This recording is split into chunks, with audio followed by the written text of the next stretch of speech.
Hey you guys, welcome back. Tamara here. I have some really exciting news to share with you, and I want to go through this really quick unboxing video with you to reveal the new sewing machine that I decided to recently purchase. If you've been following my channel for a while, you know that I sew on a very antiquated Pfaff machine, which is a 130. I looked it up on the internet, and the Pfaff 130 was actually brought onto the market in 1950. So it arrived about 20 years before I did, and I've been sewing on it ever since.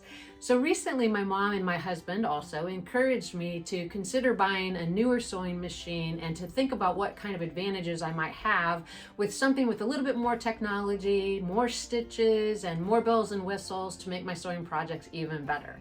So I'm very hesitant to change when I've got something that's working, but because I know it's very hard to replace those parts on those older machines, I thought it would be a good idea to simultaneously train myself on new technology as I continue to enjoy my antiquated Pfaff. So this one here is the one that I've selected. My mom and I went shopping a couple of weeks ago. And I tried to pick something that had features that I felt like would be really advantageous for me. One of the things would be the automatic needle threader, which is really, really valuable, especially as your eyes get a little bit older. It also has onboard scissors, which I think is going to be a really nice feature that I hadn't used in the past, and 136 decorative stitches. So I actually have not opened the box yet, and it's been sitting in the corner for about 2 weeks, and every time my mom comes here, she threatens that she's going to open it. This unboxing is dedicated to my mom, Sherry O'Brien. Thank you for helping me select this machine. I hope you guys are inspired by what you see inside this box, and if you're considering a new sewing machine, perhaps this information will be helpful to you too. So let me get it off the table and pull it out of the box, and we'll start looking at some of the features and see what this box actually contains.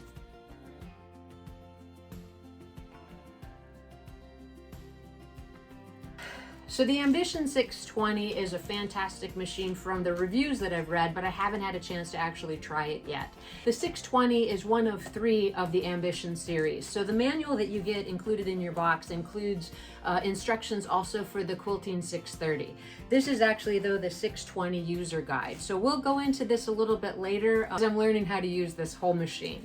So the other 2 things that came separate from the actual hard case of the machine were the actual pedal, which is a very lightweight pedal, and then also the power cord. So those 2 things are just loose in the box, and then this is actually what we came to see. So it comes packed very safely in some styrofoam braces, which if you're going to be storing your machine in the actual box, not just in the hard case, I would keep those braces so that you have a nice sturdy container for your machine to be stored in. So let's go ahead and get the plastic off and see what's inside. All right, so nice sturdy hard case. I've actually never had one of those before, so that's pretty exciting. We got a couple more pieces of the styrofoam protective side units, and then our actual machine.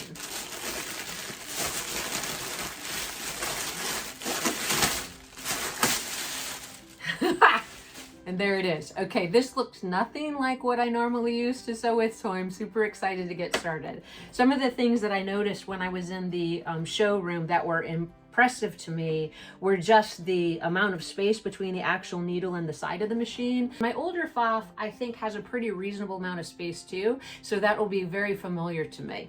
The next thing I noticed that I absolutely loved is if you look at the front of the machine, we have the scissor feature here, and that's one of the 2 features that was really a selling feature for me, as well as the needle up position. So on my older machine, I'm constantly re-threading if I don't stop that needle position in the upright position. So that will save me a ton of time. Now that I have the machine open, it's just got a little bit of tape on the top. You can see here that this is where it has the list of decorative stitches. Now again, this is something that I don't have at all on my regular sewing machine, so that I'm really excited to try to use some of those. The first level of stitches here are considered the utility stitches, some real common stitches, and then as you go across there's some embroidery stitches, and even farther across there's actually some alphabet. According to the information that I read, the 620 is the first one to introduce the alphabet, so you can actually monogram things and use it for various projects, which I have never done that, and I'm looking forward to doing it. In addition to that, the machine has a really nice light. I don't have it plugged in, but let me get it plugged in for you real quickly. I was really impressed with how it lit up the actual bed of where you were sewing. That's something that I often struggle with in my sewing room, to have the appropriate lighting. So let me get that done and we'll see what it looks like from there. Look how great that looks. I'm really happy about that specific feature. You can see that you can easily identify your sewing projects and see the stitches. So that's gonna make a huge difference.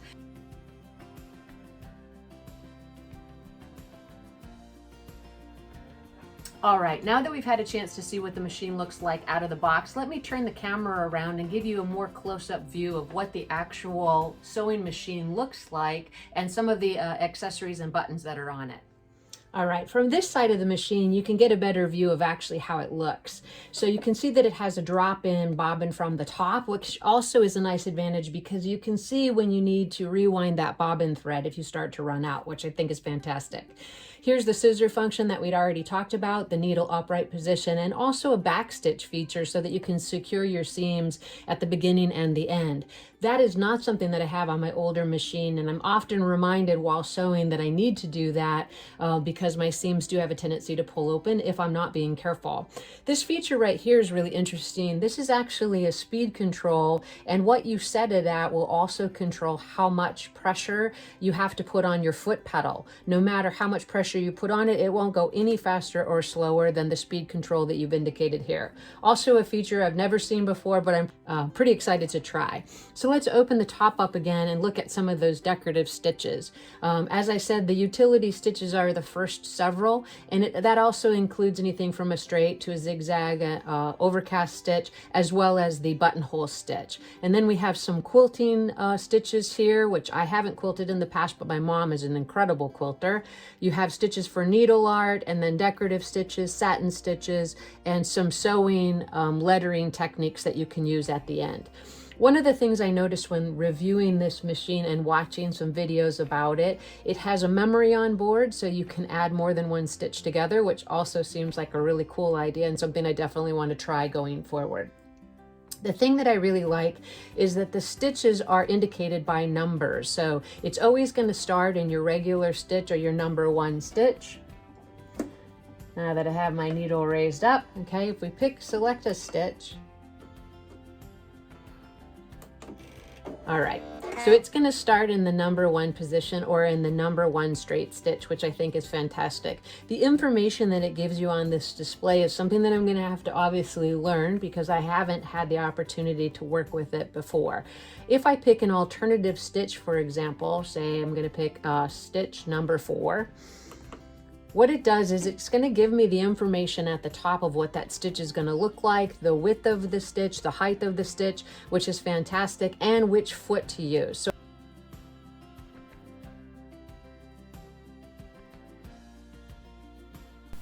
from the top view of the machine, you can see that it's very easy to actually thread. It has arrows that guide you through the threading process. It has an opportunity for the thread to either lay in the horizontal position, or you can also put it in a vertical position. This is also where your bobbin winder is as well. Super helpful. You have your accessories and everything in the cabinets here. And I think that's a pretty cool feature. So this back cabinet can be used to store your button hole foot, as well as any longer implements that you may use. And the front has all the accessories in it. So here's our accessory box. And let me give it an overview picture of this to show you what's actually inside.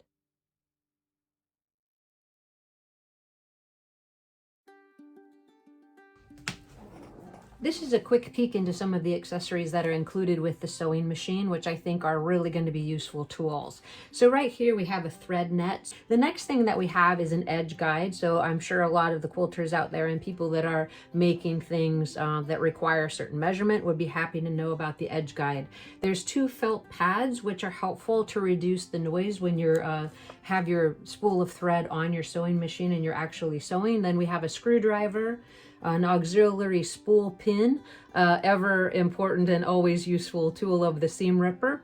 And then next to that, we also have a brush which is used to clean the feed dogs of your sewing machine. The 620 comes with 5 different spools. There's 4 in the accessory pack, and there's also one already installed in the machine. The next thing you have is a small screwdriver here, which is for the needle plate. And then you also have 2 spool caps to help hold your thread in the position, whether it's horizontal or vertical. And then finally, in that same pack, we have a multi-use tool.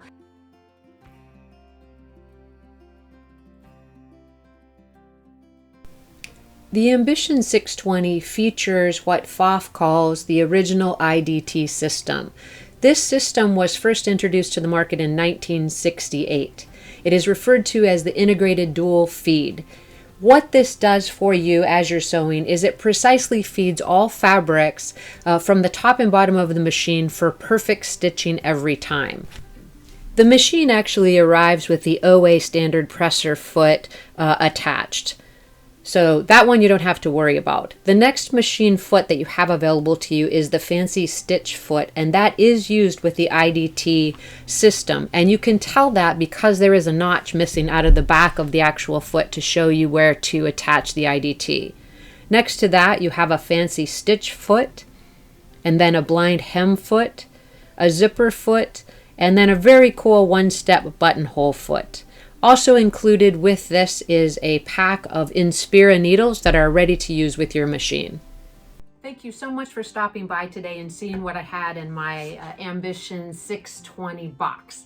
I'm really looking forward to trying this sewing machine and just giving myself the opportunity to take the time to really learn its unique and special characteristics, as well as the different things it's going to be able to help me do even better in my daily sewing projects. So if you guys have this machine or something similar from the Ambition series, please share in the comment section below things that you like about it or new things you've learned about it. It's going to be obviously an ongoing learning process for me. It's about a 65-page manual, so I think it'd probably be a good idea to start with reading that. And then once I get started, I'll try to start filming some of my sewing videos using the machine. One thing I was concerned about when purchasing it was the fact that it doesn't have a case that it sits into.